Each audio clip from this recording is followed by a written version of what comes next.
It was a day like any other, or so I thought. That dreadful day, the internet had gone down. My 14-year-old self was dying slowly in my bed, counting the pops in my pop ceiling, or as many as I could. They are small and I lost count way too many times. My mother had told me and my brother that she will speak to the company that we didn't have internet. So you can imagine my brother and me pretending the world was ending in the living room while mother was having the business conversation with the internet company. Much time passed, and I wasn't sure if I could have made it for another minute. I started hearing my mother raising her voice through the door of her room. I was worried, of course, for the person on the other side of the phone, only thinking, what did you tell my mother to get her like that? She is the calmest person I know. She rarely gets angry. Like person from the internet company, what kind of power do you hold that you could get my mother to that mad at you? While I was praying for the person on the other side of the phone, my mother came out of her room mad, that it showed. I was in my head like, did you win? Do we have internet access again? But she seemed annoying and I didn't feel like dying that day. So I waited for a couple of minutes, making sure to rehearse my words of support and encouragement. And that way I was gonna ask the question of what had happened.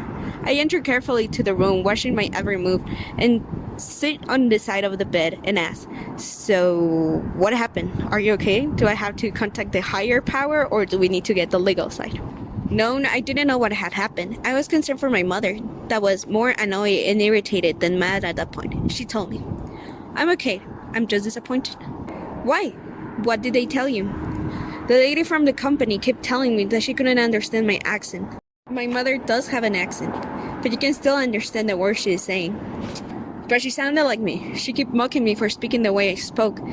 And it was degrading to hear because I know what she could have gone through in her workplace or life, that someone had told her the same things to her. She was hurt and in pain. She was trying to get it out on someone other than herself.